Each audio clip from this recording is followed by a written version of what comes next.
Hey guys, welcome to PHENOMSOUND, and in today's video we are going to be talking about another melodic drone bass synth, and it acts like a bass and a lead at the same time. It's very harmonic, and something similar is often used by Camo and Crooked and other cool guys out there. So it sounds like this.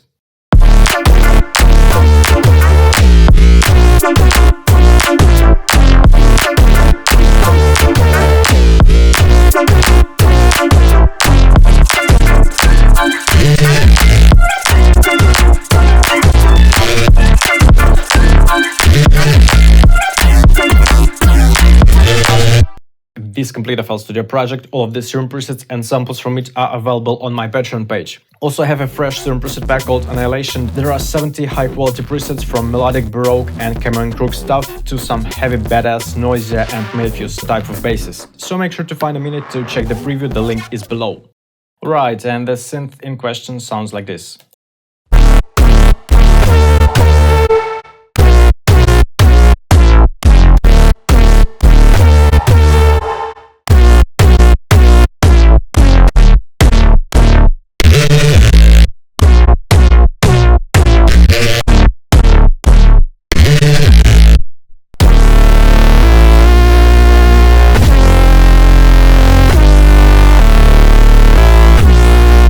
And let's start from scratch, and the first oscillator is going to be the hyper.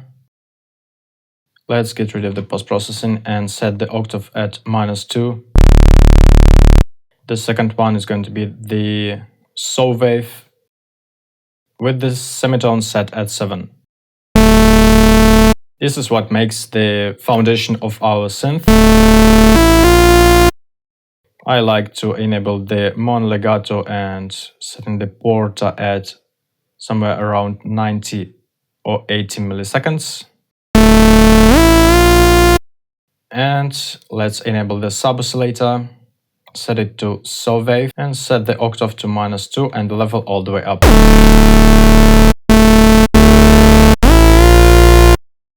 So now it's more intensive. Let's enable the noise and set the level at 40%.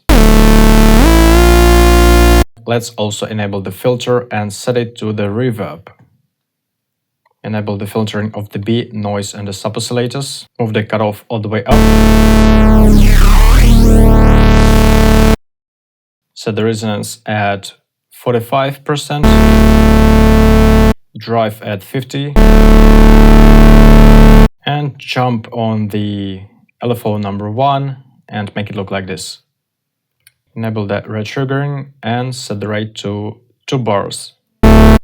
Drag it to the cutoff and set it at around -80.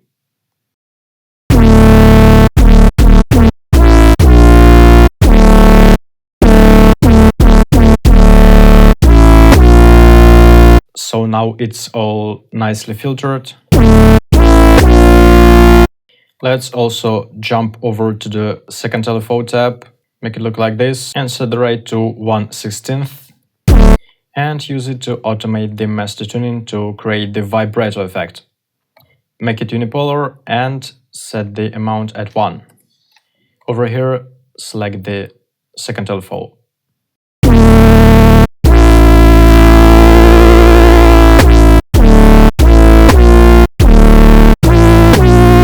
So now it sounds much more interesting and organic.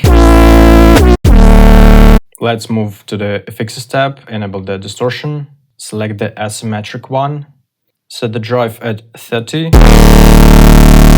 and the mix at around 75. Enable the flanger and the phaser, set the mix of the flanger at 30% and the phaser at 25. Let's enable the compressor with the gain set at 11 decibel.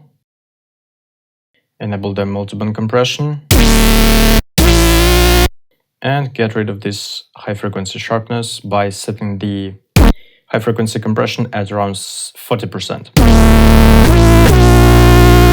And now I will show you one crucial move that's going to change everything, and you might overlook it sometimes, but make sure to increase the number of voices on some of your oscillators. play around with it, and the results may be just crazy. Check this out.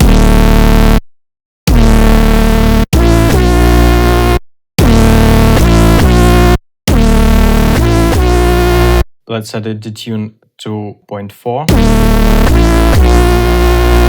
This makes our sound significantly richer and juicy. It's all over the stereo field and it's massive. And if it feels too wide, you can reduce the width over here. In my case, I will do it using the ozone imager over here on the post-processing side of the FL Studio. And let's get straight to it.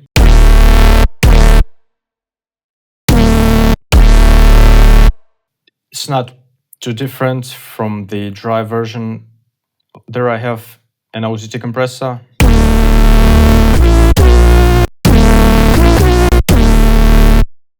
With the downwards compression set at 25%, reducing some high frequency compression and a bit of the mids, and manipulating the stereo image of the sound by setting everything below 100 Hz dead mono.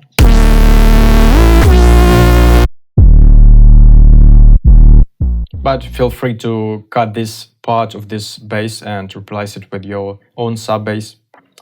It's all up to you. This range from 100 to around 400 Hz is a bit widened. This one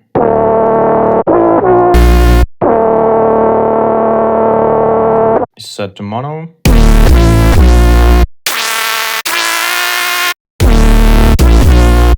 And from 1K and all the way up, I'm slightly widening it. So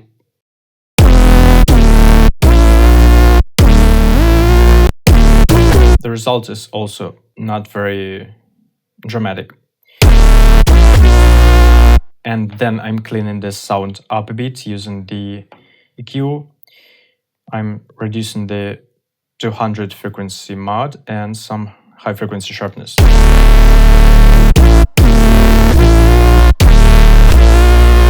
And limiting all this stuff up. And right here in the second part of the drop,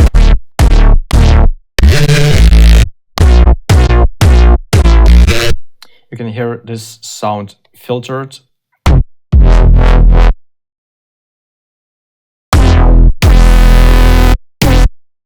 It can be easily done by adding another filter, low-pass filter 12 to it, with the cutoff set at 150 Hz. I'm adding another automation. This time it's the third LFO, making it look like this.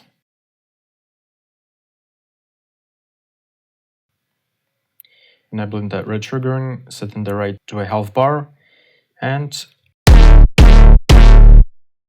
setting the resonance and the drive both at 25, and automating the frequency, setting it at 45.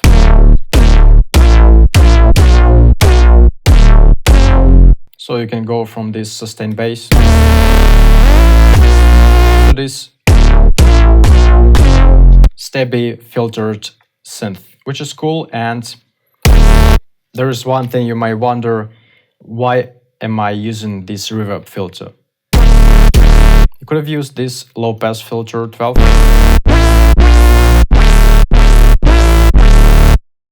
And it's doing pretty much the same job with filtering this sound at the beginning. But this reverb filter is making this sound very stompy. It's kicking right in your face, creating this heavy attack, and it's also a bit more sharp and crunchy. So it's adding more distortion to our bass.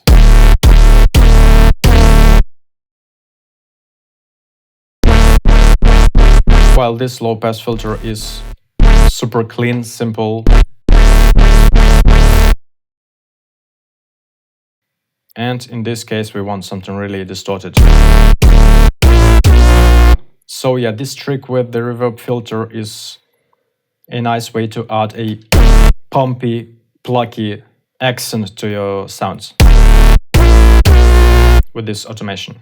Okay guys, hope you enjoyed this tutorial and you will find this sound useful in your music production, and some of the tips that I've shared will help you with your sound design as well. If you do enjoy this tutorial, hit like, leave a comment and subscribe to PHENOMSOUND to stay tuned for more tutorials. Your support is very crucial, and if you want to contribute into PHENOMSOUND's development, you are very welcome to join my Patreon page and to follow my Instagram. Thank you so much for watching this video and see you in my next one. Bye!